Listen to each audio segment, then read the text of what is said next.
Welcome back to our channel today.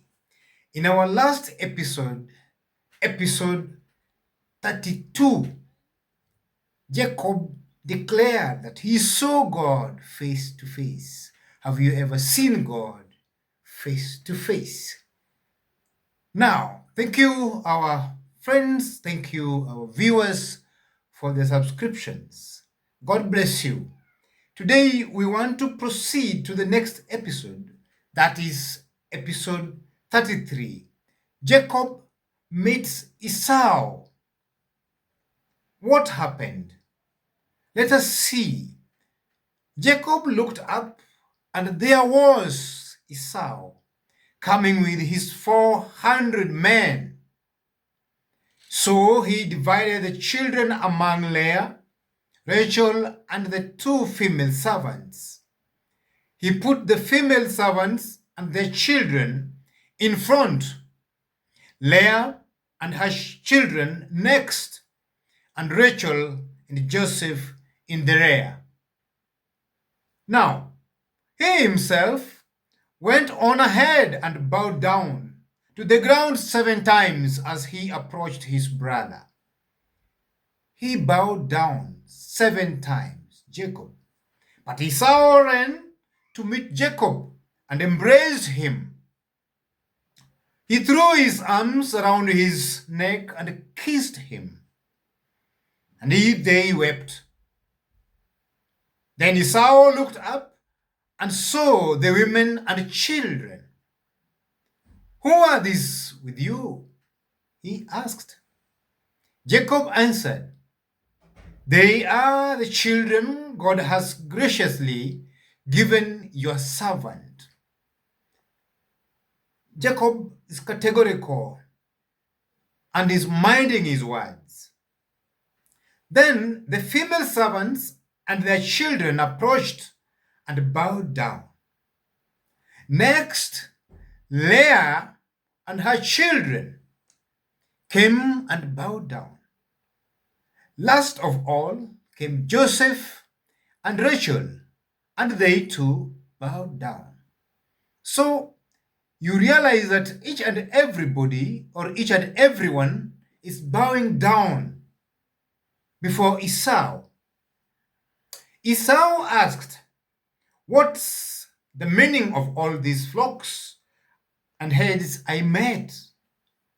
He's equally surprised and shocked because he met a lot of livestock being taken for him. To find favor in your eyes, my Lord. Jacob answered. But Esau said, I already have plenty, my brother. If Esau was somebody else, could have okay, if you brought me, then let me take them. But he said, no, my brother, I already have plenty. And there are reasons why Esau is behaving the way he is. Keep what you have for yourself. No, please, said Jacob. Jacob is pleading with him. No, I had already given out all these for you. If I have found favor in your eyes, accept this gift from me. Jacob is giving all the flock to Esau as a gift. But Esau is playing hard. He's not finding it easy to accept. For to see your face is like seeing the face of God. Now that you have received me favorably, Jacob never expected that kind of reception that he got from Esau. But yes, there he was. Please accept the present that was brought to you, for God has been gracious to me, and I have all I need. He's confessing to his brother that God has been so merciful. God has been looking up upon him with grace. So he has all that it takes that he should have. And because Jacob insisted, now Esau had to accept. So Esau accepted the gifts that he was given by Jacob after Jacob had to explain and plead with him. So eventually, the good thing is he accepted. Then Esau said, "Let us be on our way. I will accompany you." Esau is so happy that Jacob has returned home, is ready to be with him, is ready to accompany, to join him again. But Jacob said to him, "My Lord," listen to this. He is referring to his brother who had messed him as his Lord. And we are going to see why all this. Jacob said to him, "My Lord knows that children are tender, and that I must care for the ewes, and cows that are nursing their young. If they are driven hard, just one day, all the animals will die. So let my Lord go on ahead of his servants, while I move along slowly at the pace of the flocks and herds before me, and the pace of the children, until I come to my Lord in Seir." Is referring to Esau as his Lord. I don't know what you are picking, either you're picking something out of this. His servant, his Lord. That is how Jacob is presenting himself before Esau. Esau said, "Then let me leave some of my men with you." But Jacob is adamant. But why do that? Why do that? Jacob asked. "Just let me find favor in the eyes of my Lord." So that day Esau started on his way back to Seir. Jacob, however, went to Succoth, where he built a place for himself and made shelter for his livestock. Get this. He declined. He said, "No, just start the journey. I have to come with the pace, or at the pace of the livestock, the young ones and the children. I don't want to push them. I don't want to give them pressure. They might die." Then eventually, Jacob is not joining Esau, but instead went to Succoth, where he built a place for himself and made shelter for his livestock. That is why the place is called Succoth. After Jacob came from Paddan Aram, he arrived safely at the city of Shechem in Canaan, and camped within sight of the city. For 100 pieces of silver, he bought from the sons of Hamor, the father of Shechem, the plot of ground where he pitched his tent. There he set up an altar and called it El Elohe Israel. There is a big lesson that we learned, viewers. I don't know whether you've also learned this, but I have learned a number of issues or facts. One, why did Jacob bow down 7 times as he approached Esau?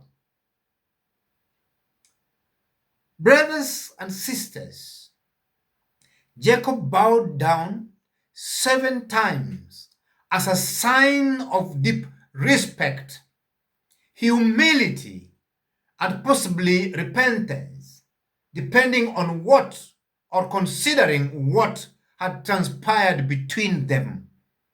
That is Esau and Jacob.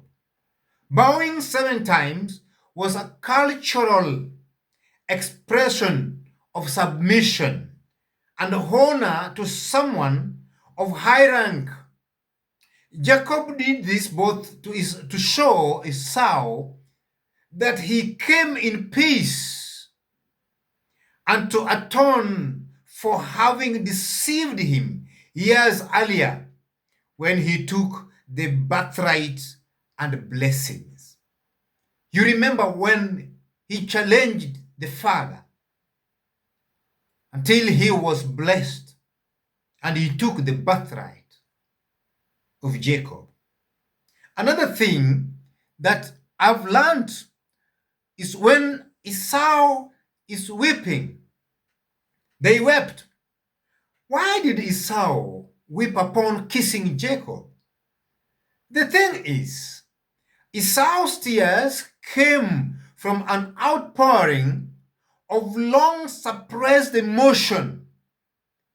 Esau was suffering from some guilt. There was something pressing him. Though he once planned to kill Jacob, years of separation had softened his heart. The fact that Jacob was away for several years. Brothers and listeners, I don't know, I want to believe that you are learning something from this.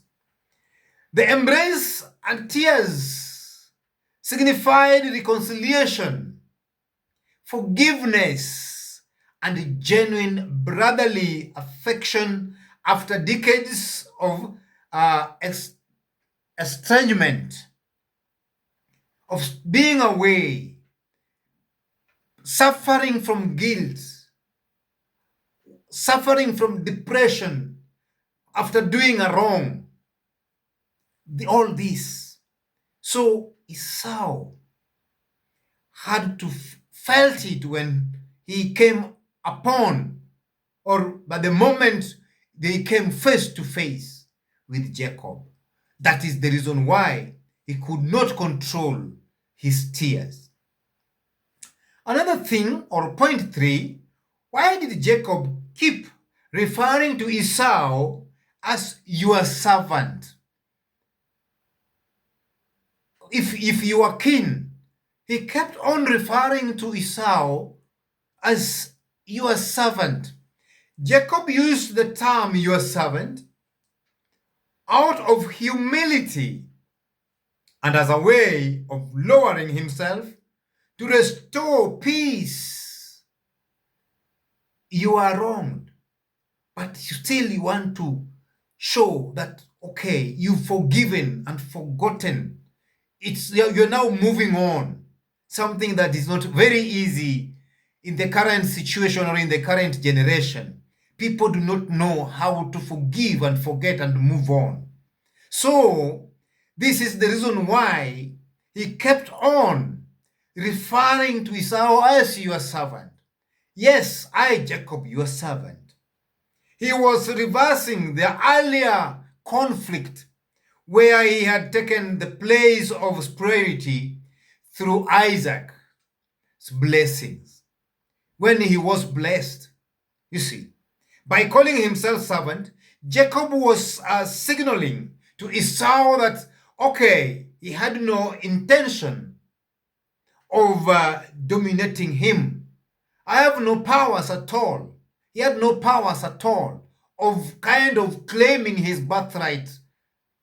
He was just, yes, it had happened. So you be. But for me, I will stay as I am. Brothers, I want to believe we are learning.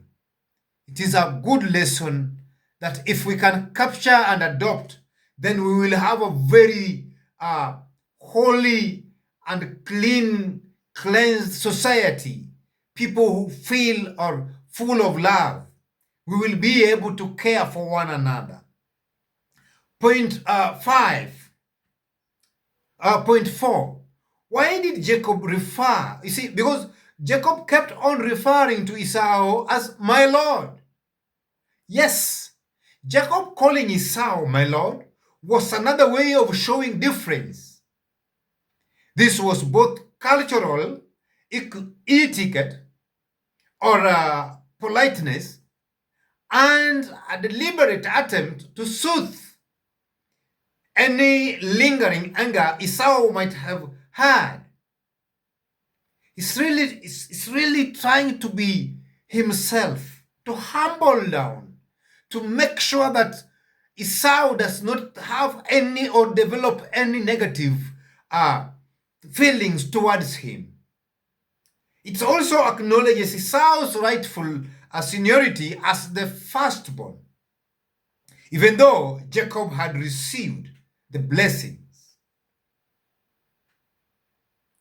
It's important. So this is important. Jacob, for all what Jacob did. Why did Jacob feel that seeing Esau's face was like seeing the face of God? Because he referred to that seeing you is like seeing the face of God. It is because Jacob had just wrestled with God. And that is in that particular episode, which is Genesis. Remember, do not forget, we are reading the book of Genesis 32:30, and survived meeting Esau, who once wanted to kill him, yet being received with grace, felt like another divine encounter. To Jacob, Esau's forgiving face reflected God's mercy and favor, because instead of judgment, he found acceptance. This was like a miracle. He never expected such kind of reception. This is the reason why he was like, okay, if this is the case. But I want to believe that possibly God spoke to him, or he was being guided by the Holy Spirit to humble himself to that matter, to that nature. Today, some of us will not do that. They will still feel that, okay, you are the one who wronged me, so why should I bow down? Why should I plead with you? But in this case scenario, things were different. True Christianity. True Christianity. Yes. We also find Esau's rejecting Jacob's gifts until he had to plead with him. Why was this? In this case, in their culture, accepting a gift could symbolize submission or obligation. Esau initially refused, perhaps to show that he wasn't interested in material gain and no grudge. He had no grudge with Jacob. The reason why he was like, no, I have plenty, so just keep them with you. Only after Jacob insisted did Esau accept the gift, which sealed their reconciliation and restored trust between them. Jacob never went with Esau, but instead he went a different direction. Why was that? Jacob politely declined Esau's offer to travel together because he feared conflict might arise again, or because his family, children, and livestock could not keep pace with Esau's warriors. But remember, in a scenario where your brother wanted to kill you, at the same time, he's coming to meet you with 400 men. and strong man in this case. Now, after meeting you, he expecting you to join him so that you walk home together. That aspect of fear definitely will linger between your mind. So Jacob wanted to play it safe because he wasn't very sure that all that he was experiencing with Esau were real, and he wanted to play safe. So he was like, no, let me come after you. But instead, he went a different direction. By going to Sukkot, Jacob ensured safety for his family and maintained some distance, balancing reconciliation with caution. Yes, I had forgiven you. Yes, we have agreed to go. But inwardly, I have to take some precaution. I need to keep a barrier. I need to stay safe because probably you are playing me and there is a trap. But in this case, that wasn't the case. We've learned, brothers and sisters, a lot in that episode. In short, Jacob humbled himself. Esau forgave and both reconciled. But Jacob still acted wisely by keeping some distance to protect his family while honoring his brother. Wonderful. That is a lesson that we've learned from there. What other spiritual lessons from Jacob and Esau are we getting here? There is humility, which opens the door to reconciliation. What do I mean? Jacob bowed 7 times, called Esau my lord, and himself your servant. Though he had wronged Esau in the past, his humility softened Esau's heart. What lesson have we learned? When we approach others with humility instead of pride, even hardened hearts can be melted. That is another lesson. Forgiveness brings healing. Lesson 2 in the spiritual aspect. Esau ran, embraced, and wept with Jacob. He had once wanted to kill. This is somebody he had once wanted to kill. But forgiveness releases him from bitterness. He felt relieved from bitterness. What lesson are we learning? The forgiveness not only heals a relationship, but also frees us from carrying heavy grudges. Thank you. And now, the third lesson. God's presence is seen in acts of grace. What does that mean? Jacob said, seeing Esau's face was like seeing the face of God.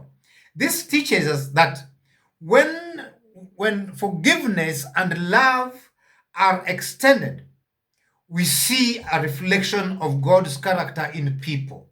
Lesson learned. God reveals himself through acts of mercy and reconciliation.